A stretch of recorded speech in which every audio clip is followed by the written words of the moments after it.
berdoa. Marilah kita bersama-sama membaca doa sebelum belajar. Berdoa dimulai, berdoa selesai. Ibu presensi dulu.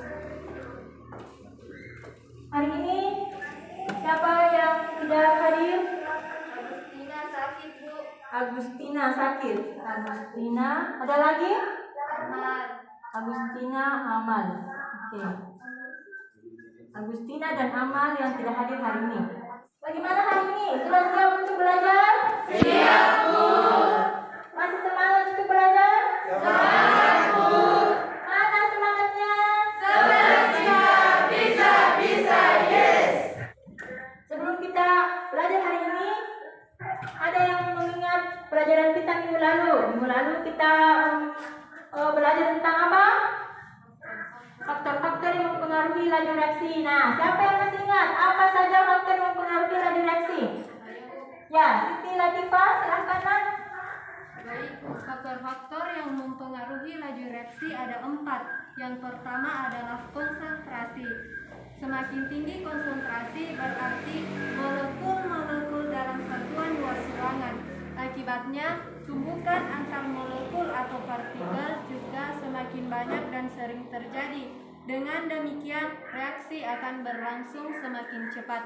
Yang kedua adalah luas permukaan. Semakin luas permukaan, semakin mempercepat tumbukan efektif antar partikel yang akan menghasilkan reaksi. Yang ketiga adalah suhu. Semakin tinggi suhu atau temperatur suhu, maka energi kinetik akan semakin bertambah sehingga laju reaksi semakin cepat. Sebaliknya, semakin rendah suhu, maka reaksi akan semakin lambat. Yang keempat adalah katalis. Katalis adalah zat yang mempengaruhi laju reaksi dengan ikut bereaksi pada reaktan dan berpisah pada akhir reaksi. Semakin banyak jumlah katalis, maka akan semakin mempercepat terjadinya reaksi. Perhatikan gambar di atas. Sudah lihat semua? Ya, Bu. Gambar di atas ada gambar apa saja? Pembusukan buah pisang. Ya, terus ada apa lagi? Besi yang berkarat.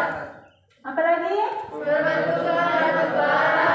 Ya, bagus. Yang terakhir adalah Ledakan aluminium nitrat. ya.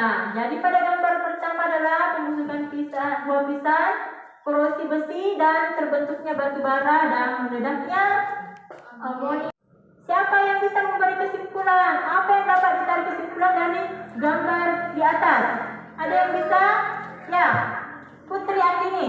Dari gambar di atas dapat disimpulkan bahwa laju reaksi ada yang berlangsung cepat dan lambat.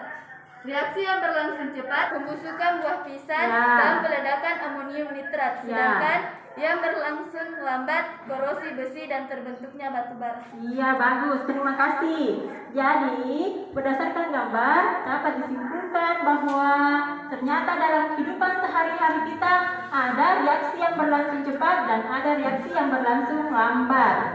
Nah, apa hubungannya dengan order reaksi dengan laju reaksi? Jadi kan hari ini kita akan belajar order reaksi. Nah, bagaimana hubungannya dengan laju reaksi? Nah, ternyata untuk menentukan order reaksi merupakan bagian dasar dalam memahami laju reaksi. Persamaan laju reaksi itu memperlihatkan hubungan antara konsentrasi zat reaksi, dalam hal ini adalah reaktan dan laju reaksi. Jadi order reaksi itu menunjukkan hubungan antara perubahan konsentrasi dengan perubahan laju reaksi. Nah, hubungan keduanya ini dapat dinyatakan dengan grafik order reaksi. Grafik order reaksi itu apa saja? Grafik order reaksi itu ada grafik order 0, grafik order 1, dan grafik order 2. Nah, bagaimana bentuk grafik order 0, order 1, dan order 2? Nanti kita akan lihat bagaimana bentuk grafiknya. Nah, sebelum kita melihat bagaimana bentuk grafiknya, kita memahami dulu bagaimana hukum laju reaksi. Jadi, hubungan laju reaksi dengan konstanta laju dan pangkat dari konsentrasi reaktan dalam reaksi A ditambah B,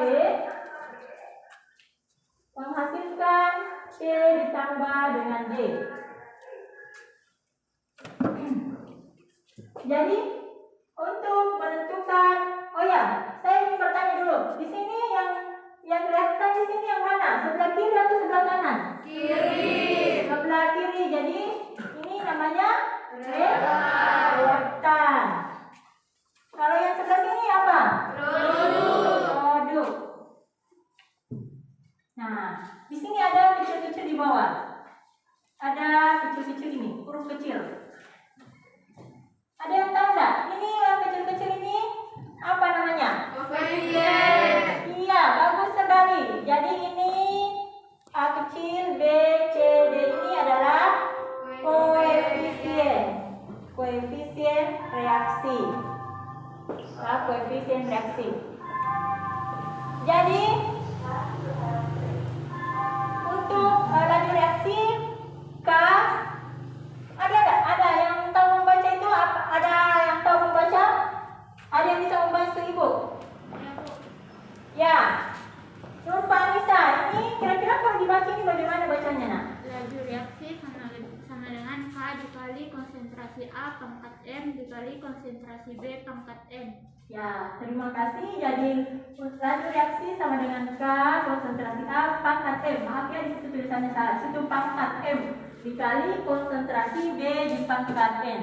Nah, lambang ini, lambang A dengan begini, ini adalah konsentrasi molar. Jadi ini lambang yang seperti ini adalah konsentrasi molar. Jadi kemudian ini K konsentrasi A pangkat M dikali konsentrasi B pangkat M. Nah, inilah yang disebut dengan orde reaksinya. Jadi M dengan N angka bulat kecil dinamakan dengan orde reaksi.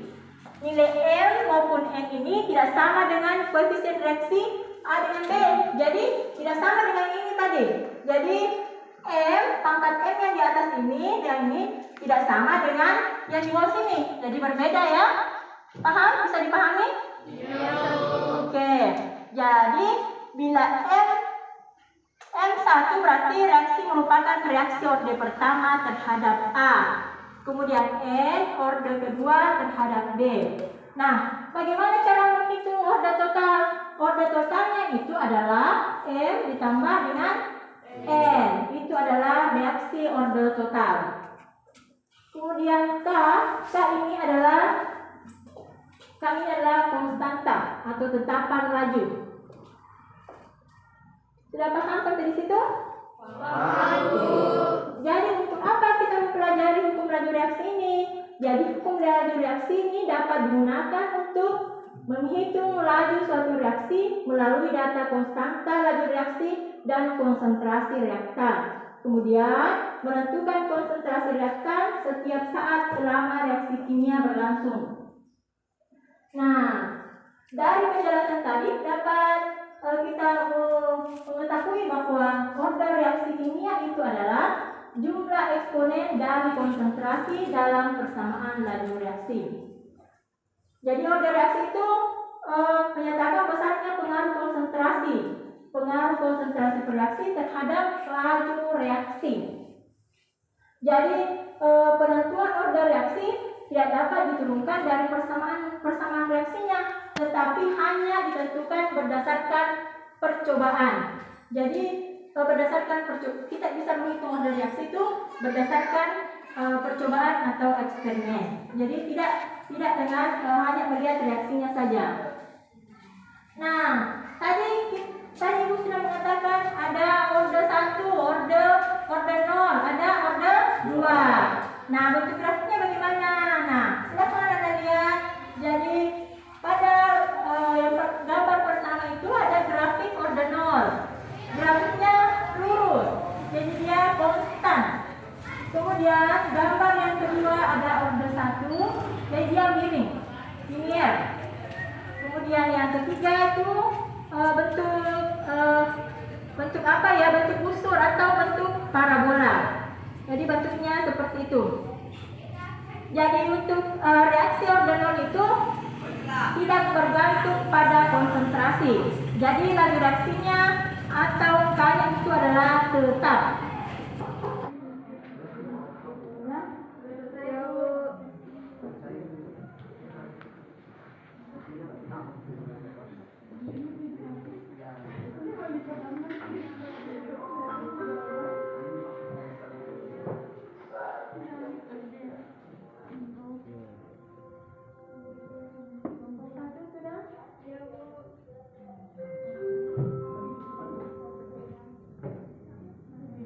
Baik, silakan kelompok 1 naik mempresentasikan hasil diskusinya.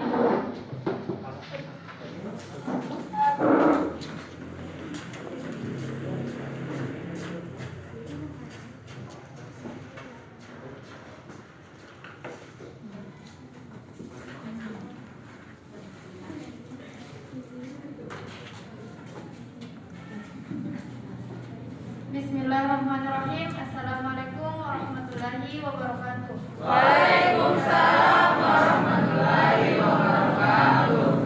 Perkenalkan, saya dari kelompok 1 akan mempresentasikan hasil diskusi kami. Sebelumnya, saya akan memperkenalkan nama-nama kelompok saya. Saya sendiri Siska Aulia dan ada Nurlela, Rizky Syawal Saputra dan Husnul Fatimah. Jadi terima kasih telah menyimpulkan kegiatan kita hari ini. Jadi order reaksi itu adalah tingkat reaksi suatu zat. Order reaksi itu menunjukkan pengaruh konsentrasi suatu zat terhadap reaksi. Dan penentuan order reaksi itu tidak dapat ditentukan dari persamaan reaksi, tetapi hanya ditentukan berdasarkan percobaan. Baik, kita akan evaluasi. Nah, ada evaluasi. Ada yang tadi Ibu telah membagikan kertas itu adalah evaluasi. Langkah kerja evaluasinya kemudian dikumpulkan.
Hari ini pelajaran kita hari ini saya tutup dengan ucapan alhamdulillah.